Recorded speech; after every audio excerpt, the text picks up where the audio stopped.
You are watching Persistence Works Television Network, PWTN, founded by Dr. Paul and Vincent, preacher, teacher, and prolific author of the popular Persistence Works book series, broadcasting the good news of the gospel of Jesus Christ from El Paso, Texas to the world, and bringing you into God's presence.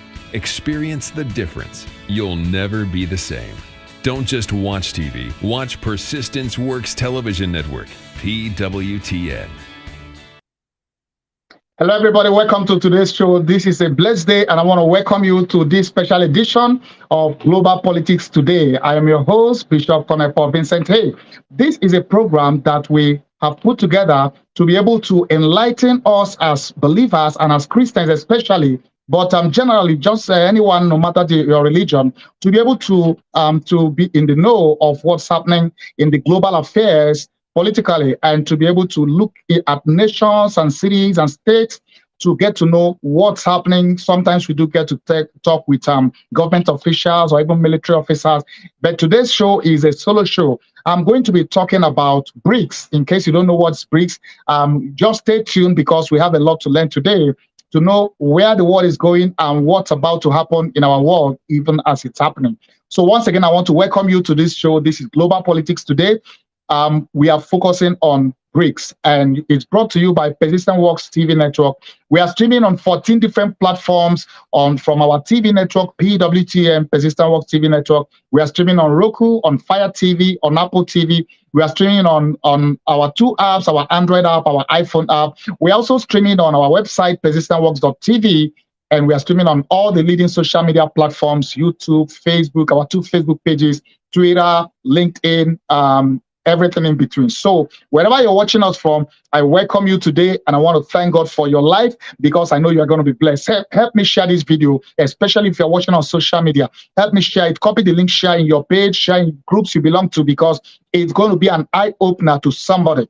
And also, if you're watching us on our TV network, just invite somebody to watch. And by the way, this will be available as video on demand after this show. So once again, I'm your host, Bishop Paul Vincent. Now, let's get to the point. So we are talking about Brics today. And for those of you who don't know, who are not maybe aware of what's happening in our world, what is Brics? Brics is the acronym for a couple of nations that came together to form this bloc. It stands for Brazil, Russia, India, China, and South Africa. Originally, South Africa wasn't part of it, but they later brought them in. So they became known as the Brics: Brazil, Russia, India, China, and South Africa. Now, before I really get into talking about the Brics and what they stand for and what they are trying to achieve, we need to take a pull back to have a backdrop of what even led to they wanted to form this bloc of nations, organization, and what they are trying to achieve or accomplish. Now, before this, the preamble to this will be an introduction, so to speak, of what I call the unipolar world order. In case you don't know, and in case you are not aware of what it is, you and I have been living in a unipolar world almost as far as you've been born. I don't know how old you are watching this, but you know, for almost the past half century or more, we've been living in a unipolar world order. Now, what is unipolar? Let me give you a dictionary definition of what it is.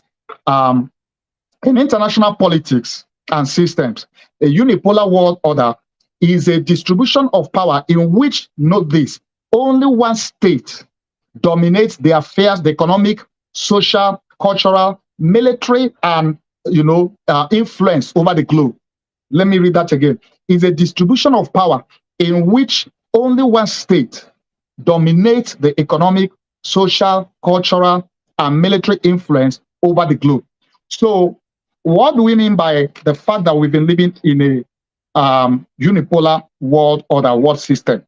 It means that one world power, so to speak, the USA, or you say the Western world, which includes Britain, France, Germany, and all of those. So we can often use the Western world in a sense, or we can often use the USA.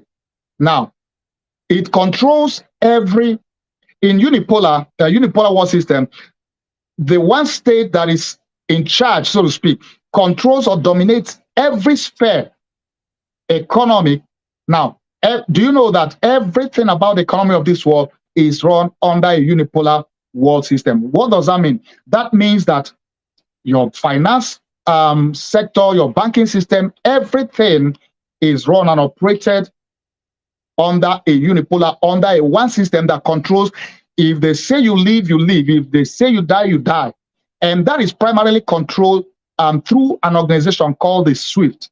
In case you've not heard of the SWIFT, SWIFT stands for Society for Worldwide Interbank Financial Telecommunications. Now, it powers most of the money transfer transactions, bank transactions. If you are in Africa, maybe in Ghana, in Nigeria, and you are sending money to Europe, if you're in US, if you are wiring money to, UK, to France, anywhere in the world, the SWIFT system is the main medium that kind of powers, controls, runs the whole thing. And that means that if you are outside of this system, although if you are outside of the system, like some banks, you may still function, but you are regulated, you are controlled by it. And the other power of this is that the SWIFT system is used to impose economic sanctions on nations. For instance, Iran or Russia, when they don't do the bidding of the unipolar, unipolar world order, the powers that be, when they cross their path, they do what they don't want, they impose sanctions. When they impose economic sanctions, that means they can't transfer money using the bank system because it's controlled by SWIFT and they call the shot. So it's as if you are shut out of the world. Those nations are shut out of the world economic system. And that hurts their economy. That's one of the greatest tools, I would say, the US or the Western world has against any of these nations, short of the military, because you can literally bring an economy to a halt, of a nation to a halt. It also controls a lot of other sectors that we won't be able to get into. But the thing is, the economic dominance is, the SWIFT is a predominant tool that the Western world or the USA uses to dominate economically. Now, it also mentioned military. Now, you see, the military influence of the US is undisputably the most powerful. The US, let me just give you two quick facts about the US military. The US spends, like in this year, we call it FY, fiscal year. This fiscal year 2023, the budget for the US military is $1.77 trillion with a T. $1.77 trillion. That is a budget for. There are countries that don't have or spend up to that for the whole country, but that is a budget for the US military. The US military has over 750 bases around the world.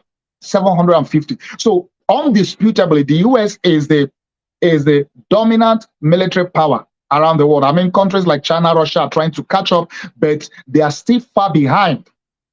So what does that tell you? The unipolar world order, the US military runs the show, and it's undisputable.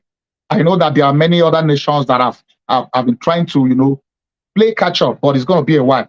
Now, not only that, culturally, you see, and the thing is that whatever it is they choose to do or decide to do, the unipolar world system is as if everybody agrees. Look at the media.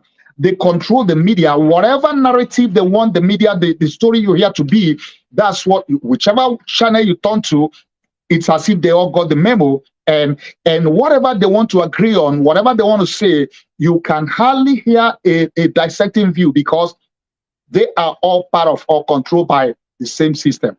Culturally, the same thing. Have you seen the things they are trying to push down? Like, for instance, an African country may say, hey, you know what, we want marriage between a man and a woman. And then you see the powers that be, the Western world, led by the US. And of course, because US in recent years has become more liberal and more have adopted policies that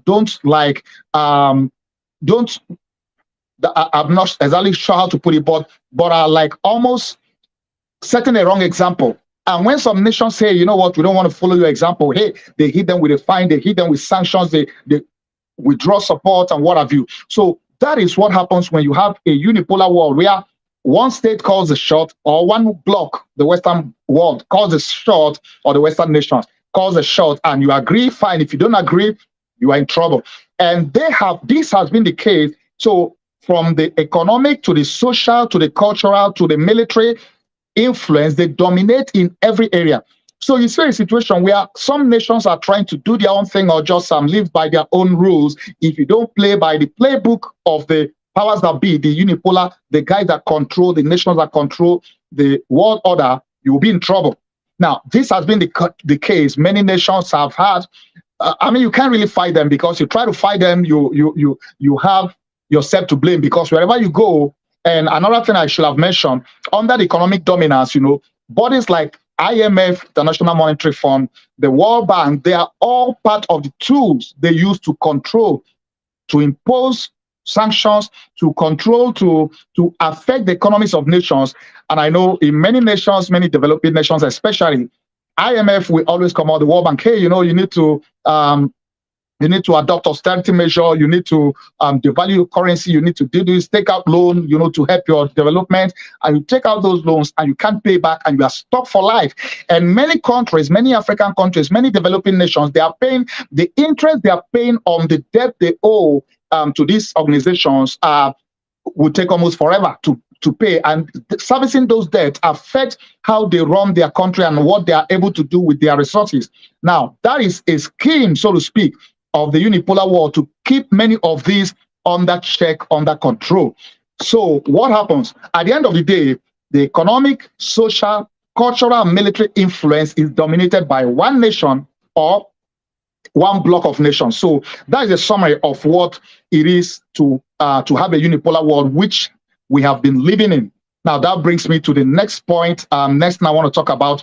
Now, as a result of this, a couple of these nations, which is China, Russia, India, Brazil, they all have, some have had, for instance, Russia have had, it has had its thing with the US for many years, with the West for many years. Now, the war happening in Ukraine has actually helped all of this. Because the Brics have started quite a couple of years ago, but in recent time, what's happened this August especially is what is making history to be made with these Brics. So let me give you a quick snapshot of what Brics has been or is all about. So I said that it represents, Brics stands for Brazil, Russia, India, China, and South Africa. Two of these nations, which is Russia and China, they are permanent members of the Security Council. When you are a permanent member of the UN Security Council, it means you have a voting right. You can veto now if they want to go fight a nation as a United Nations. The Security Council has to vote to say, hey, we're going to go fight this nation. If one nation that has a veto power votes and said no, UN can't do anything. I mean, the US can lead other allied forces, maybe Britain and France and all of those who will back them up to go and fight, but they can't go as United Nations, because once the Security Council votes, once a permanent member vetoes any of those kind of moves, that's the end. So these two guys are part of these two nations. They are part of these Brics. And what are they trying to achieve? Now, they had a conference just this past few weeks, last week, I think 24 to 26 or so of August. And in these, they now expanded their membership. They invited 6 other nations, namely Saudi Arabia, Argentina, UAE, which is United Arab Emirates, Egypt, Iran, and Ethiopia. They invited them to, come join them, be part of them, and those ones are now part of them, effective 1st January 2024. So there are 23 other nations that have applied, that are, a lot of nations are queuing up to be able to join, to be part of it. What are they doing? They are trying to provide an alternative to the unit. So in other words, we are trying to get into a multipolar world order. So they are not satisfied with the unipolar world order, whereby a country, US or the Western world, a block of countries, run the show, calls the show, tells them what to do, what not to do, and when they try to do their own thing, it won't work. Now, they are trying to create a multipolar world order. Now, a simple definition of this, once again, multipolar world order is a distribution of power in which more than 2 states have similar amount of power, economic, military, culturally, what have you. So more than 2 states now. So it's not just going to be the US, not just going to be the Western world, the Western powers, these are now block of nations that are now providing an alternative and trying to create a multipolar world order. Now, it's interesting now, it gets interesting because by reason of the 6 additional members they have, let me give you a breakdown of this. They now have 37% of the global economy. Now, when you add the original, Brazil, Russia, India, China, and South Africa, then you add Saudi Arabia, Argentina, UAE, Egypt, Iran, and Ethiopia. They have a combined 37% of the global economy. Think of that. They also have 46% of the world population. That means almost half of the world population is under their belt. And they control, listen to this, they control 80% of the world oil production. That means that when you talk of oil, I mean, they even beat OPEC to it. 80% of the world oil production falls within these nations. And let me give you a quick breakdown. I'm going to play you a video before I continue this discussion. I'm going to play a video that gives more insight and talks about this, in a couple of ways, and then I'll come back to this. But before then, let me give a quick summary of the GDP of these nations, the BRICS members, the old and the new members, their GDP, because that tells you that, I mean, their GDP is 30 times more than US GDP or the West GDP combined. China has a GDP of 19.37 trillion with a T, trillion dollars. India has a GDP of $3.74 trillion.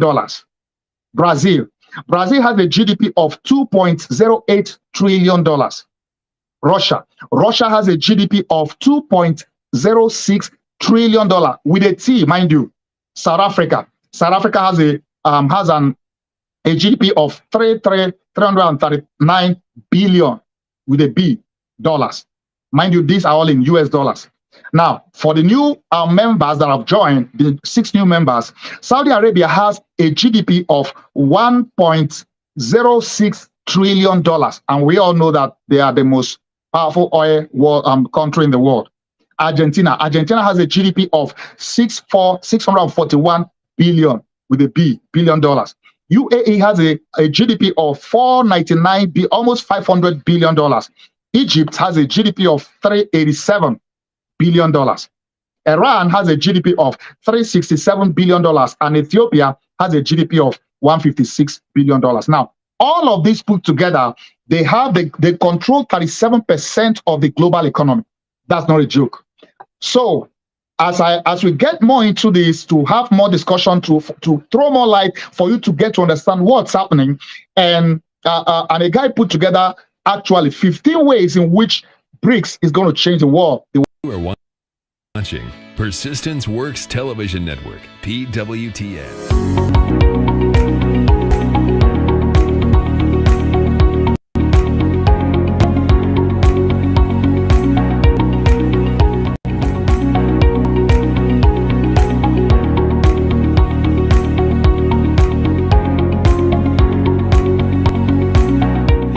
Brics group has no headquarters, no rule book, no procedures, no membership application process, but it's already changing the world.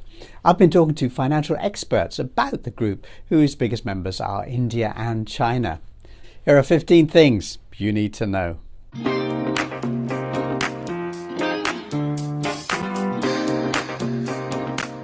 Number 1, for the first time, the US is set to lose its rich guy advantage over the rest of the world, as an expanded BRICS would immediately have a GDP 30% larger than the United States and a much faster rate of growth.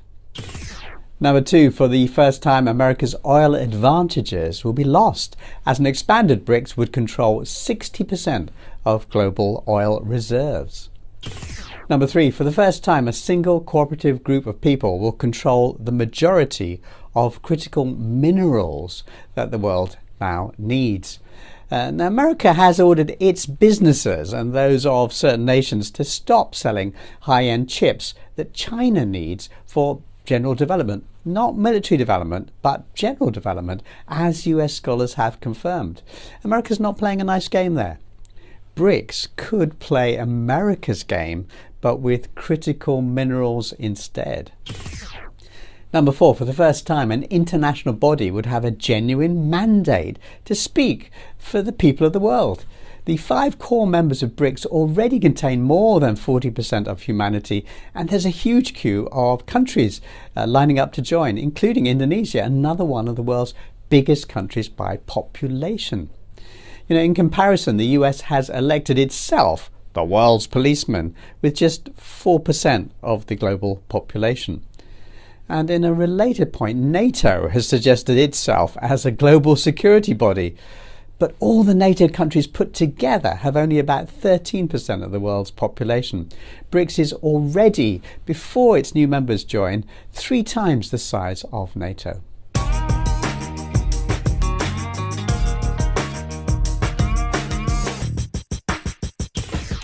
Number 5, for the first time, the people of the world have a chance to fix a massive problem.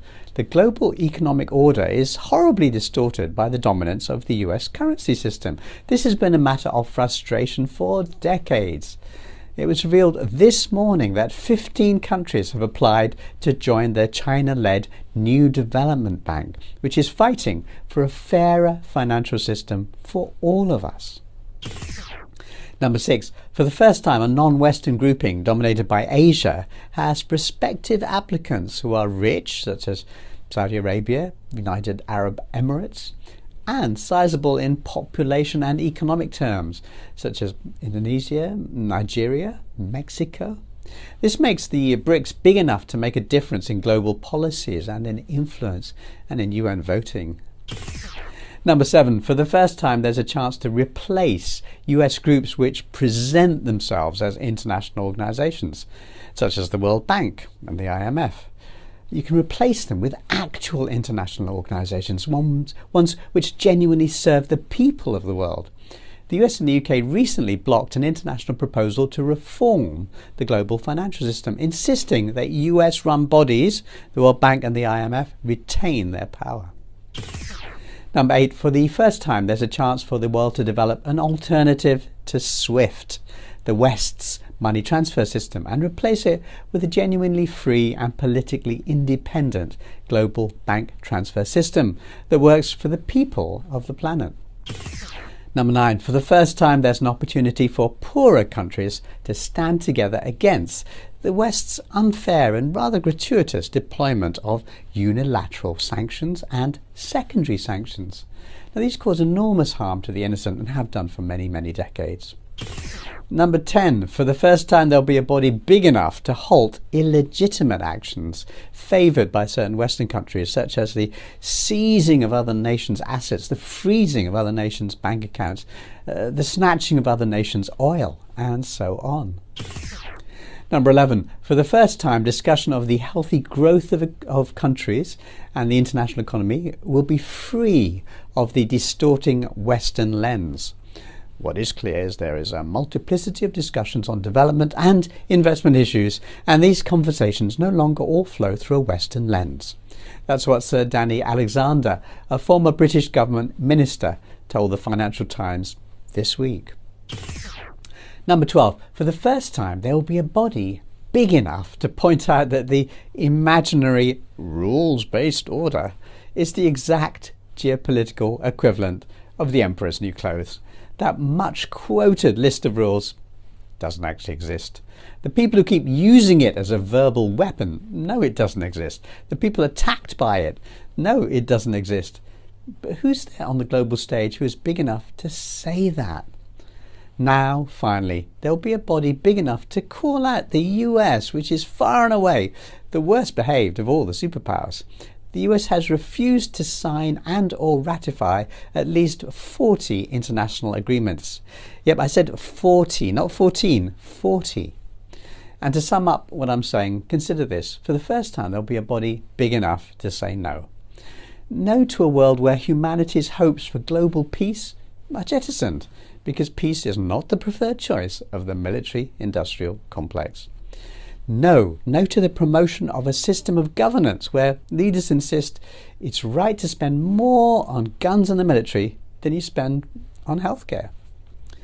No to a world where people cynically weaponize concepts like human rights and democracy and freedom to demonize developing nations.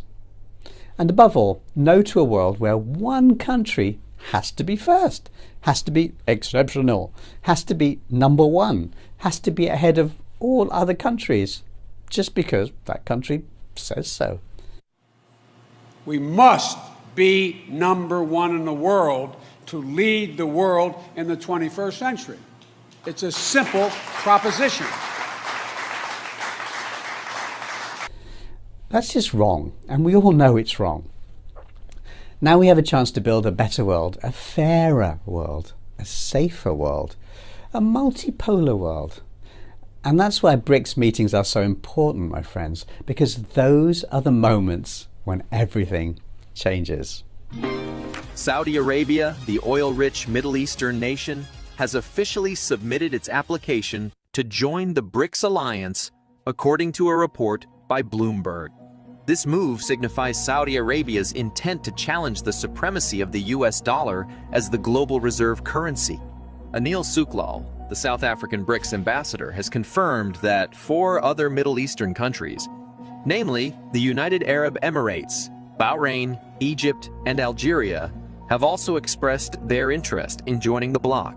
These countries, known for their significant oil exports to the Western world, currently settle their transactions in US dollars. Discussions are underway regarding Saudi Arabia's potential funding of the Brics Bank, also known as the New Development Bank. If the Brics alliance accepts Saudi Arabia's financial contribution, it could mark the beginning of a new era of financial dominance, as the oil-rich nation would provide a constant cash flow to the bloc. Consequently, the US dollar's position as the global reserve currency would face a formidable challenge. Our country's going to hell, and we're not going to be the big bar. We have power, but it's waning. In fact, it's waning in terms of our currency. And I'm not just talking about the value of our currency. I'm talking about our currency being used throughout the world. You want it to remain. You want the dollar to remain the world's reserve currency. Well, I think it's bigger than losing any war. I think if it doesn't, look, we are already reverting to third world status in many ways. You look at our airports, you look at our terminals, you look at our filthy roads and broken roads and everything else. We're like a third world country. We have something that's very powerful, and that's our dollar all over.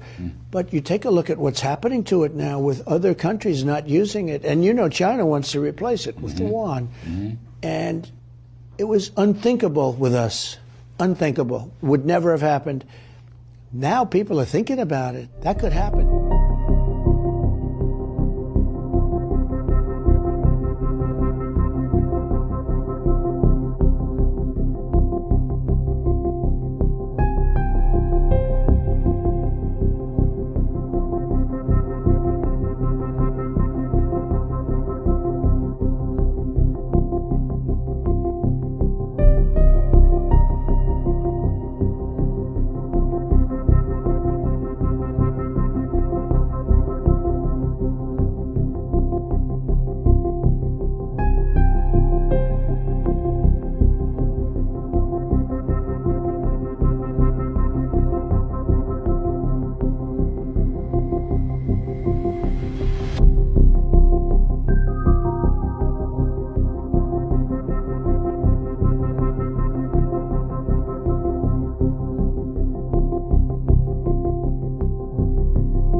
floor of the New York Stock Exchange today, and I asked the traders their thoughts on the Brics countries coming together to create one centralized currency to replace the US dollar as the world reserve currency. And they literally laughed at me. About 90% of the foreign exchange transactions involve the US dollar. It absolutely dominates. Yeah, but Taylor, the Brics countries are going to back their currency with gold. Good luck backing your currency with gold that the US owns 2 times as much as all of the Brics countries combined. And yeah, Vladimir Putin and Xi Jinping, they're going to be able to make unanimous economic decisions. Okay, even if this was a legit thought. All right, welcome back. Well, you're watching Global Politics today, Global Politics, and today we are focusing on the BRICS. Now, this is a show, a TV program that we bring to you on Persistent Works TV network, where we look at different nations of the world and we look at different cities of states, focusing on one nation or one state at a time to know what's going on in those nations and their policies and how that impacts our world or even its role even in end times. Now, today we are dealing with the BRICS, and if you watch that video, those video clips, you will agree with me. There are different dimensions to this whole thing. Now, while I'm not really kind of like agreeing with everything that the guy that listed 15 ways it will change the world. Now, we don't even know how this will turn out, if it will be a success to exactly do what they plan to do, or if it would be just one of those ambitious goals and dreams that strange bedmates will never even be able to get together. Only God knows all those details, but there are things I want to bring to your attention. I want to address as a result of this video, and as we continue this discussion. Number one is the dollarization of the economy, world economy. US doesn't joke with the fact that the world trades in US dollars. And you can hear President Trump right there in that interview pointing it out. You can also hear Joe Biden talking about the fact that US has to be number one. I mean, America doesn't joke with, doesn't apologize for that. And I'm not here to say that's right or wrong. Being an American myself and the US military, and I thank God for the US military, for the US as a nation. I thank God for all that God has used them to accomplish over the years. Of course, there are many things that they have done as a nation that has not been exactly good or perfect. But you see, there are many areas in which US have helped to really stabilize and make the world to be a more peaceful place. And you may disagree with that. And there are many areas, of course, where we know that they've also caused more trouble. And there's always two sides of the coin. So, but that's not the purpose of this. I'm not here to defend us or the US also. But the truth is that they have been the unipolar world and have controlled the unipolar world order that we have all been and lived in over the years. But the reality is that countries like China, Russia, especially, and then maybe Saudi Arabia, Iran, they are not happy with that status, and they are not happy with the fact that dollar has so much power that they have to pay for the oil they sell or they buy or anything they buy in dollars. Do you know that many of the wars that have been fought, of course, there may be the aspect of terrorism and all of that, but at the back, at the base, at the root of most wars have been the fact that oil and dollar have been at play. The heart of some of the wars, Iraq war, even Libya war, because these are wars or nations that, but left for themselves, they were planning to have an alternative to the dollar in selling their oil. Iraq and Libya especially. And now US doesn't joke with that. So when you try to replace the dollar and that plan goes far, it seems as if the US has a way of wanting to stop it by all means. But we will live to see how this plays out. We don't know how this all will play out. But the fact that the BRICS now control 37% of the global economy, they control 80%. I read 80%, even though the guy on the video says 60%, whatever it is, between 60 and 80% of the world oil production. That means that it may not be business as usual. If they get along well and their plans succeed over time, if you watch that draft, that breakdown of the forecast that played in that video, you will see that by year 2028, the BRICS versus G7, you will see that there's going to be so much disparity that already the the BRICS is already overtaking G7 or even G20. But by 2028, there's going to be a clear dichotomy. It's going to be so clear. The margin is going to be so wide because they have the population, they have the oil economy. I mean, talking of BRICS, they have the population, they have the oil economy. And mind you that, and they have the population, they have the global economy. I mean, 37%. Mind you that there are other nations that have queued up, that have put in application. 22 or 23 nations already are on standby. So by early next year, maybe many of them may be accepted, and that will mean that they may be the biggest bloc among other, world bodies that have different interests. So the issue of the dollar is a key reason, I believe, why they are trying to come together. And we know China has had, this is another takeaway from this whole thing. BRICS might have a lot of nations involved, but looking at it objectively, it also seems as if it's China's game plan for world dominance and to overtake the US. China, of course, Russia. Now, we'll get to Russia later. China is not happy with the fact that US is the world power, controls the world economy in a lot of sense. The dollar, everything is in dollar. They have worked tirelessly for years to overtake that, to change that. So BRICS may now be the platform on which they are able to do that. Because if that succeeds, that means that the world is not going to be trading in US dollars as much as it is now. It's not going to be the global reserve currency. I mean, you can see the concern that world leaders, President Trump and President Biden, you can see the two key propositions or points and concern they raise. That is a typical America. America wants to remain number one. America wants the dollar to remain number one. And the global, the heart of the world economy. And you see the guy also in that video that was that the guys in Wall Street are literally laughing and like, hey, you know what? They can keep dreaming. So it's true that some of these guys don't think it's something that will happen today, but maybe the groundwork is already being laid for dollar to be dethroned. So I wouldn't think they should really dismiss this with a wave of hand, because guess what? Nothing lasts forever.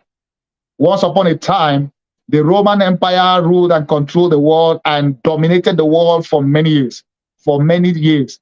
But guess what? Not only if you read the Bible, if you read history, there have been kingdoms that have come and gone, and there have been rise and fall of empires, of kingdoms, and what have you. So nothing is impossible in this life, So I would think that the US should get its act together, and that starts from having the right leadership. When you have the wrong leadership, a lot of these things, in fact, it can get even worse. The days of US glory and US power and dominance may be over. The days of the Western powers and their dominance and their control of the third world may be over. BRICS seem to be providing an alternative for that to happen. So China's desire for world dominance and to be able to overtake the US seem to have found an expression through the BRICS. We will live to see to know if this will work out as planned, but we never know. Now, the other aspect about this is the Ukraine war and Russia. Now, if you follow global politics, world politics, you will know that this thing has been in the making for a long time, because through NATO is not Atlantic Treaty Organization. This was the body that, after the Second World War, that US and the Western world put together that say, hey, you know what, we'll kind of be like a police to checkmate any dictator or any nation that wants to be a pain in the neck in our world. And US, I would say, is NATO.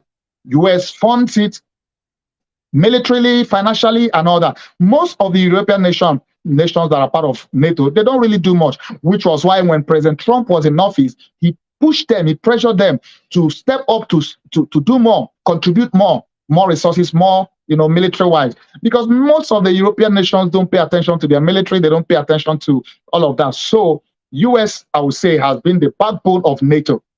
So when Russia under Putin sees NATO encroaching near its territory, now it's not comfortable. Russia is not comfortable having NATO, which by extension US, to be at its backyard. And I think where they miss it over the years in the foreign policy of the US and NATO and most of Europe, they will have really had a situation where they are able to look at, pay attention to Russia's concern, but they didn't. And in trying to have a NATO base, which is by extension a US military base in Poland, in Ukraine, I mean, it's like they are coming closer home. They are getting to their backyard. And Russia don't trust these guys. Russia feels like it's been threatened, and it's war with Ukraine. It's all about control and dominance, because they feel if NATO comes, or NATO or US comes under its nose, its own survival is at risk. Now, all of this led to the war in Ukraine. While there are other political issues involved on that throne, but this is the heart of it. Russia doesn't want NATO, US in its backyard, and US and Russia wants to be in his backyard, so as to checkmate them more. And so if anything happens, they are able to take them out. This has been the bone of contention. While Ukraine is the scapegoat, so to speak, but at the end of the day, you see that there is something bigger playing out here. It's all about control. It's all about dominance, which goes back to the unipolar world order, whereby the Western world, led by the US, wants to have and remain in control of everything, every area, that every nation, you either agree with them or you are taken out. Now, Russia now sees Brics as an opportunity. So not only China has its own agenda, Russia also now sees Brics as an alternative, a bloc that he can use to checkmate the West. In other words, mind you, remember that Russia has also been sanctioned. Of course, Iran has been sanctioned. Other countries in the past has been sanctioned when you don't do the bidding of the unipolar world order, US, the Western powers. At the end of the day, Russia now sees the bloc, these Brics as an alternative, as a way by which they can actually fight back, so to speak. So that even if you sanction me, hey, you know what? I don't really care. Because now the new development bank they are setting up, if all things goes well, they won't really need the SWIFT anymore. They won't really need the Western banking system, because they will be able to do you can sanction them all they want. That doesn't affect them, because they are going to trade in their own currencies. They don't need the dollar no more. They are going to be able to use their own bank, new development bank, and their own system, an alternative to the SWIFT, to do whatever transactions and money transfers that your sanction won't have any effect on them. So in other words, the powers of the Western world or the US is going to be weakened to fight against the rogue nations, if I use the word rogue nation in quotes. And you see that the war has extended beyond Ukraine, Russia, because the whole of Europe is affected. You know that as the war started, they sanctioned Russia. And in sanctioning Russia, Russia fought back. Russia supplies Europe with over 40% of its energy. And I've always said to myself, Europe is in a situation where they are more concerned about global warming and not wanting to touch the environment, and yet they are drowning in a lot of areas whereby you have resources, you don't want to use it, but you want to get from somewhere else.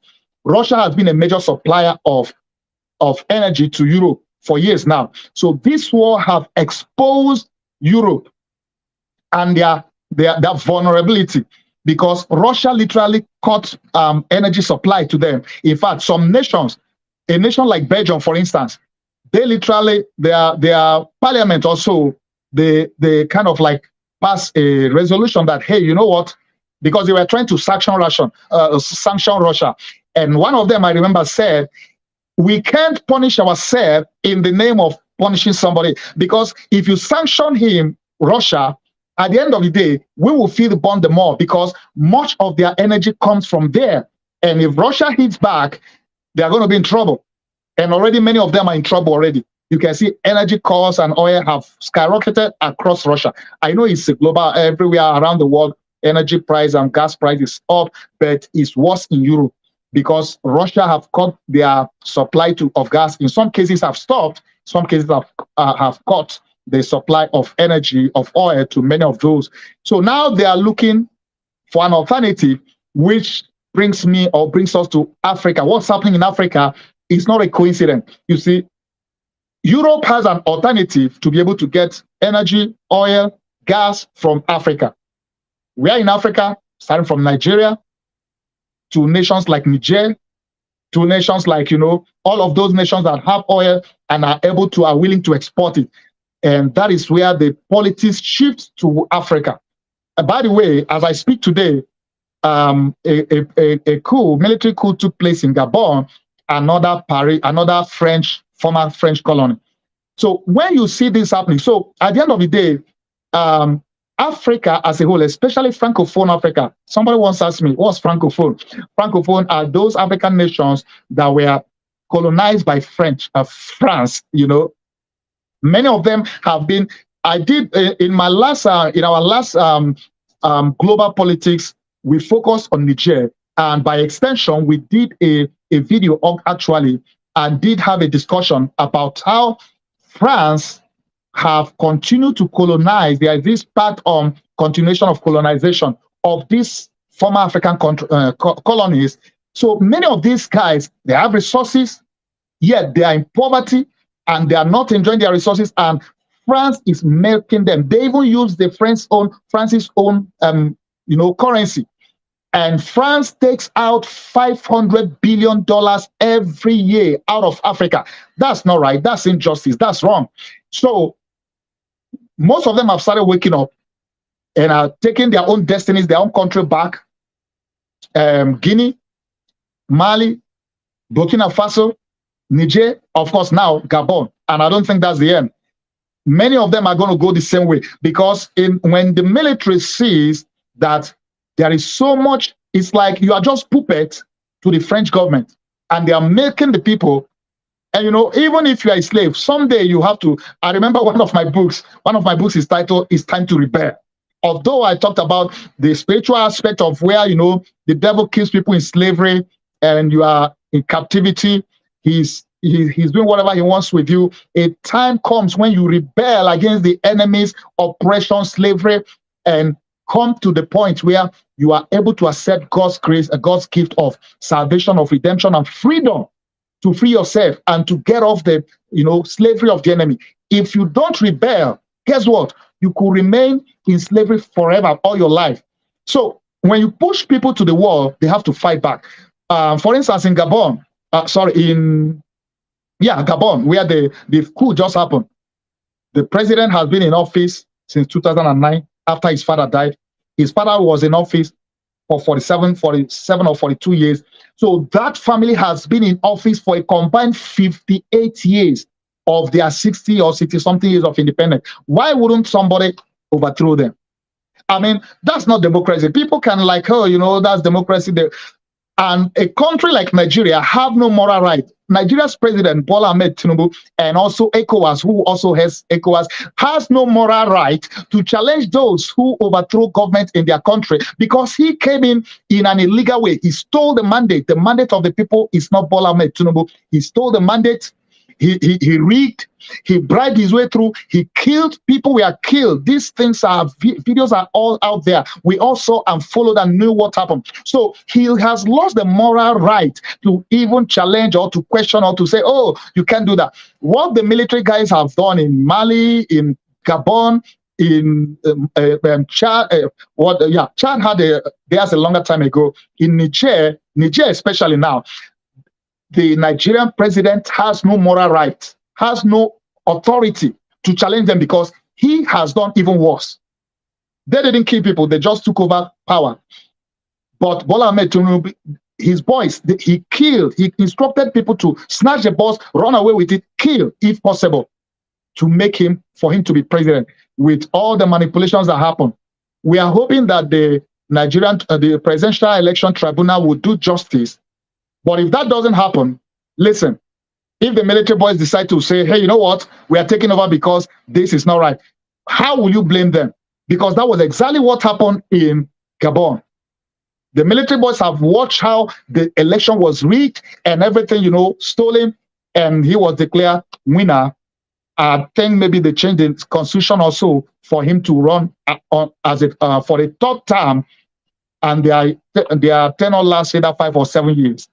So is that what you call democracy? When you manipulate, you steal, you rob, just in the name of having? No, I don't think that's the brand of democracy that Africa needs. And I don't think that anybody that got his power illegally, illegitimately, has any moral right to even lecture anybody about rule of law. So as we begin to round up, I just want to say that all of this playing out with Brics, we have no way of knowing how it will end.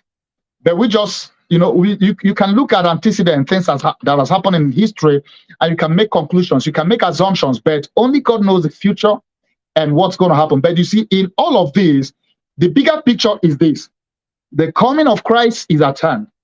And while we draw closer, Jesus already has given us a snapshot of what's going to happen. He says, nation will arise against nation. There will be wars and rumors of war. We can't pray these things away. There will be earthquake. All of these things, as they happen, even if we pray for world peace and pray to the kingdom come, the words of Jesus must come to pass. We can't pray it away. That is why we pray and hope for world peace, we can expect that war and rumors of war will keep happening as the coming of Christ draws closer. Nations will rise against nation. These are part of what the Bible says will happen. We can't wish it away. We can't pray it away. So all of this, why Brics try to provide an alternative to the unipolar world order. Now, in this multipolar world, we don't know how this will work out. China, Russia, India, are they going to be good bedmates, strange bedmates? Are they going to be able to put aside their differences for a long time? And Iran and Saudi, some of these people have differences already, but by themselves. Saudi and Iran don't see eye to eye. India and China also often have their issues, and other nations that will be joining eventually. So you will see that these may be strange bedmates, but they may put aside their differences to be able to work together to provide an alternative. And you see, the coups in Africa is primarily because they are now seeing an alternative. So most of them are seeing Russia as a new partner, an alternative to the French colonial masters who have exploited them for years. And the fact that Russia is in war with Europe, and the fact that Russia sees Europe as trying to use Africa as an alternative to getting energy where they fail to get from him, Russia's mission is now to go, make sure that African government, the new ones especially, kick out France and kick out most of the Western powers. It's already happening.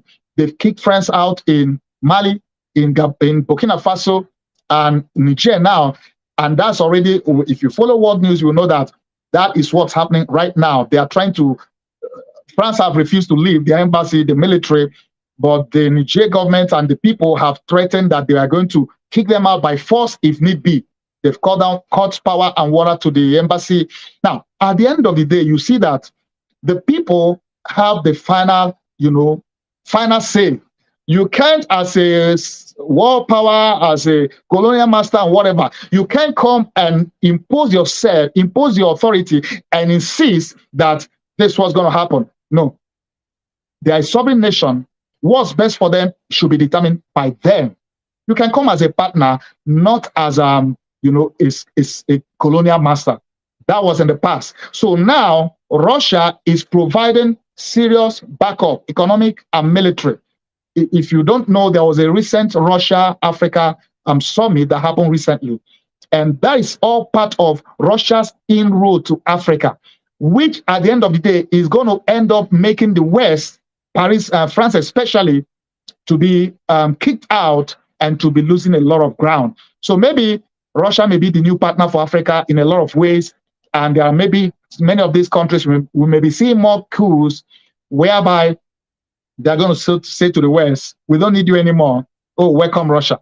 Now, how all this plays out, we don't know. But we are hoping for the best.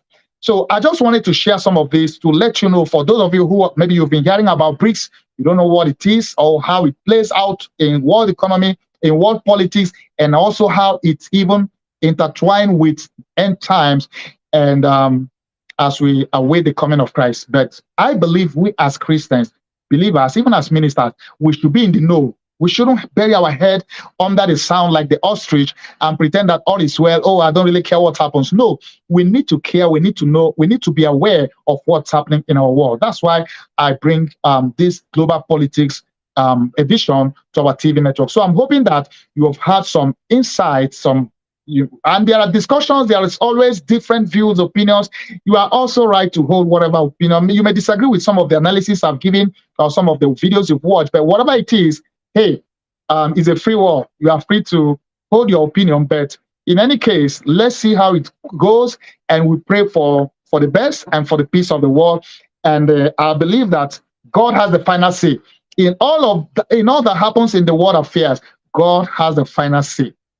God is going to come. His end time plan for humanity, for mankind, is at play, and is going to play out no matter what. Even these nations and world leaders, many times they will actually be acting out the script that God himself has put in place, even without them knowing it. So we should rest and trust in the fact that God our Father, he has the final say. He knows what we can't give him a breaking news.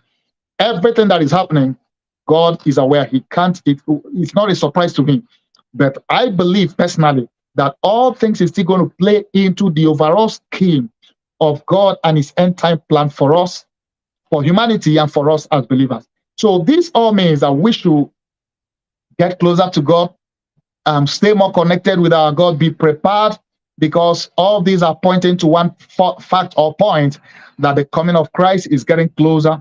We don't know when and how, and we don't know how close it is, but the world affairs tells us that he's almost at the door. That means we should be ready and we should be prayerful, because Jesus is coming soon someday. Well, I hope you've been enlightened, blessed, and inspired by today's edition on the Brics. So join me next week in another edition as I talk about or bring to you another interesting nation that we'll be talking about in global politics today. Focus on whatever we'll be focusing on next week. So find out. So, well, thank you so much for your time. Please do share this video. Let it be a blessing to somebody. Let it open the eye of someone else. And I will hope to see you again next week. Remember, we do have our online Persistent Works online prayer that comes every day, daily, Monday to Friday. So do join me Monday to Friday. And also, if you have not followed my book series, I do have Persistent Works book series that comes every Tuesday. I talk about my books.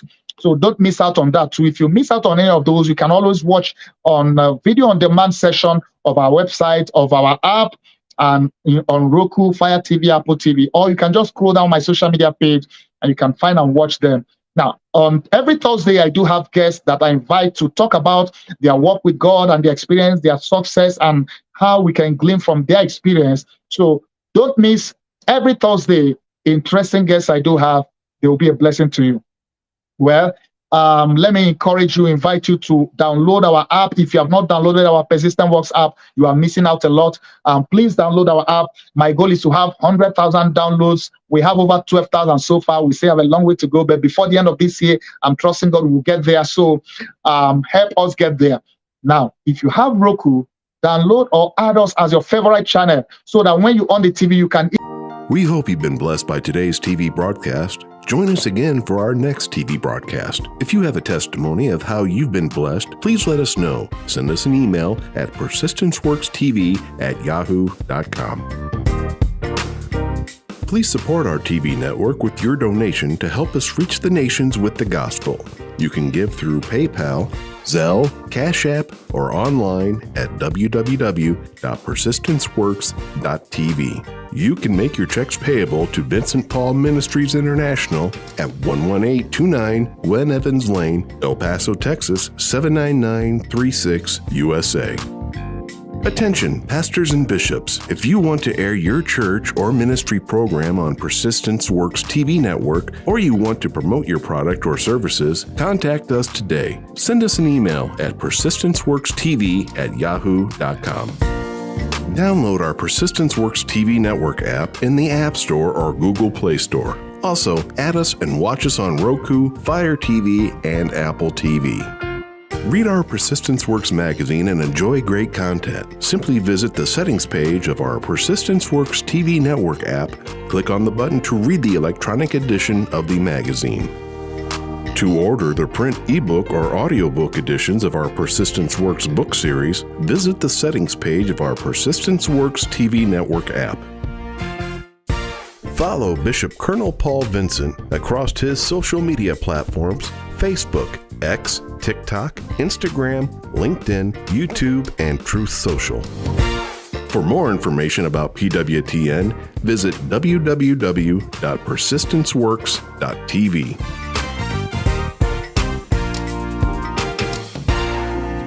Inspiration and motivation to reach your dreams in life? Are you trying to overcome discouragement? Do you desire a deeper spiritual walk with God? Do you question your destiny? Then the Persistence Works book series by the prolific author and international speaker Dr. Vincent N. Paul is written for you and is now available in paperback, audiobook, and ebook. Order today by calling 866-909-2665 or go online, persistenceworks.com. If you need that salvation, if you need that forgiveness, you can receive it tonight. Shout hallelujah. The anointing breaks the yoke.